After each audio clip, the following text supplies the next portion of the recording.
Hello students, I hope you all are fit and fine.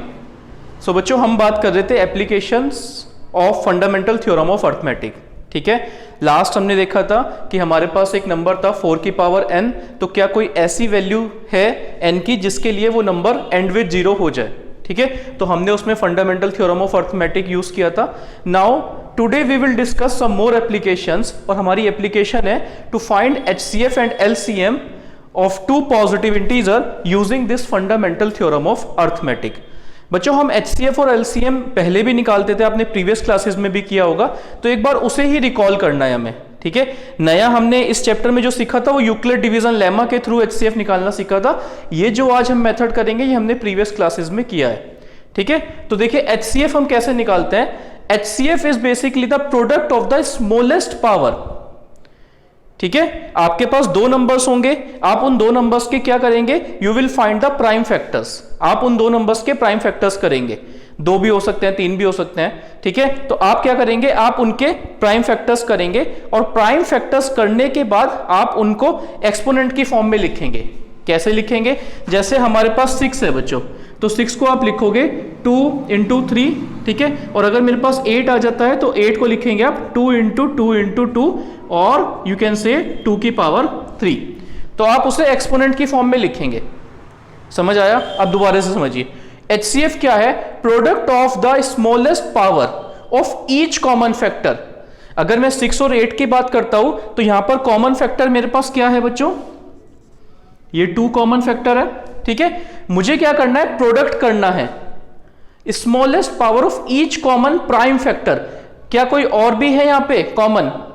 1 है हमारे पास, तो 1 को तो हम नहीं लेते क्योंकि 1 की मल्टीप्लाई करने से 1 ही आता है। तो सिर्फ 2 एक ऐसा नंबर है जो यहां पर इन दोनों में कॉमन है, और इसकी भी कैसी पावर हमें लेनी है, स्मॉलेस्ट पावर। तो स्मॉलेस्ट पावर कौन सी है, यहां पर 2 की पावर 1 है और यहां पर 2 की पावर 3 है। ठीक है, तो HCF बेसिकली क्या होगा, product of the smallest power of each common prime factor in the numbers. So if I ask you what is the HCF of 6 and 8, तो कितना आ जाएगा बच्चों, हमें क्या करना है, प्रोडक्ट करना है जो कॉमन प्राइम फैक्टर आया, कॉमन प्राइम फैक्टर 2 है, इसकी जो स्मॉलेस्ट पावर है वो 1 है, तो HCF आ जाएगा बच्चों 6 और 8 का कितना आ जाएगा आपके पास 2 will be the HCF। Clear हुआ? नाउ नेक्स्ट हमारे पास हम देखेंगे LCM। ठीक है, अब LCM कैसे फाइंड आउट करते हैं, तो LCM के लिए हमें क्या करना होता है, it is the product of the greatest power. ठीक है, जैसे भी आपके पास आपने क्या किया, अपने दो नंबर्स हैं, आपने उनके प्राइम फैक्टर्स करे। अब उन प्राइम फैक्टर्स करने के बाद आप सबको अरेंज कर लोगे, फिर आप ये देखेंगे कि जो ग्रेटेस्ट पावर्स आ रही हैं प्राइम फैक्टर्स में भी, आप कौन सी पावर्स वालों को पिक करेंगे, जिनकी ग्रेटेस्ट पावर आ रही है। ठीक है, और उन सारे के सारे नंबर्स का प्रोडक्ट करेंगे, उससे आपके पास क्या आ जाएगा बच्चों, LCM। LCM कभी भी दो नंबर्स का उन दो गिवन नंबर्स से ज्यादा आता है। ठीक है, उसकी जो आपकी वैल्यू होगी वो उन दो नंबर्स से ज्यादा आएगी, और HCF के केस में वो वैल्यू कम आती है। ठीक है, अगर मैं आपसे बात करता हूं कि अगर हमारे पास 6 और 8 है, ये दो नंबर लेते हैं, इसके प्राइम फैक्टर्स कितने होंगे, 2 इंटू 3, और इसके प्राइम फैक्टर्स कितने होंगे, 2 की पावर 3। यही होगा बच्चों। अब आपको देखिए क्या है, product of the greatest power. Greatest power किसकी है, देखो 2 के यहां पर पावर, एक पावर 2 की 1 है, एक पावर 2 की यहां पे 3 है, तो ग्रेटेस्ट पावर लेनी है मुझे of each prime factor, her prime factor की। जैसे यहां पे 2 प्राइम फैक्टर है तो 2 की ग्रेटेस्ट पावर 3 है, इसके बाद यहां पे 3 है, 3 भी एक प्राइम नंबर है, इसकी यहां पर कितनी है, पावर 1 है, नीचे तो है ही नहीं, तो आप इसको भी इंक्लूड करेंगे इन केस ऑफ LCM।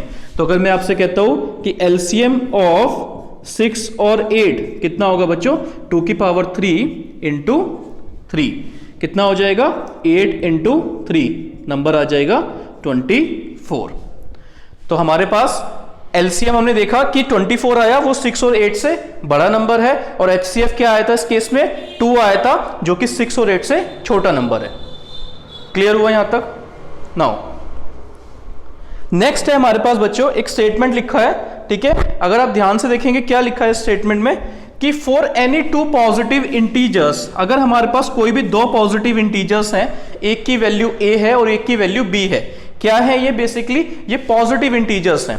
तो यहां पे क्या होता है, अगर आप उन दोनों नंबर्स का HCF फाइंड आउट करेंगे और LCM फाइंड आउट करेंगे, उसका जो प्रोडक्ट होगा वही प्रोडक्ट उन दो नंबर्स का भी होगा। ठीक है, हम बात कर रहे थे बच्चों, अभी मैंने बात की थी कि लेट सपोज हमारे पास A और B दो नंबर्स हैं, ये दो नंबर्स हमारे पास 6 और 8 हैं। ठीक है, अब मैं कह रहा हूं कि आप इसका फाइंड आउट करिए HCF ऑफ 6 और 8 हमारे पास कितना आया था बच्चों? 2 आया था। ठीक है, और LCM हमारे पास कितना आया था 6 और 8 का? 24 आया था। ठीक है, अगर मैं इन दोनों नंबर्स को मल्टीप्लाई करता हूं, ठीक है, वो क्या कह रहे हैं कि अगर आप इन दोनों नंबर्स को मतलब कि HCF को और उसके LCM को मल्टीप्लाई करेंगे तो किसके इक्वल आएगा? उन दो नंबर्स के प्रोडक्ट के इक्वल आएगा। तो चेक करके देखिए। ठीक है, अगर LHS में मैं बात करता हूं HCF of 6,8 into LCM of 6,8 कितना आएगा बच्चों? 2 इंटू 24 कितना आ गया? 48। ठीक है, और अगर मैं RHS की बात करता हूं, ठीक है, RHS में आपको क्या करना है? इन दोनों नंबर्स का मल्टीप्लाई करना है। तो कितना हो गया? 6 इंटू 8, 6 8 जा 48। यू विल सी कि LHS किसके इक्वल आया है? RHS के। ठीक है, तो आपको क्या पता लगा कि दो नंबर्स का अगर मैं प्रोडक्ट करता हूं तो वो जो प्रोडक्ट होगा बच्चों वो किसके इक्वल होगा? अगर मैं उन दो नंबर का HCF और LCM फाइंड आउट करके उसका प्रोडक्ट करूंगा तो मेरे पास उन दो नंबर्स का प्रोडक्ट के इक्वल वो होगा। तो क्वेश्चंस कैसे आते हैं? क्वेश्चंस आते हैं कि आपको क्या दे देंगे? आपको LCM दे देंगे, दो नंबर्स दे देंगे और आपसे पूछेंगे HCF क्या है। तो आपको सिंपल क्या करना है? HCF is equal to product of two numbers upon LCM। तो उससे आप क्या कर सकते हैं? आप कोई भी एक अननोन वैल्यू यहां से फाइंड आउट कर सकते हैं। Is it clear?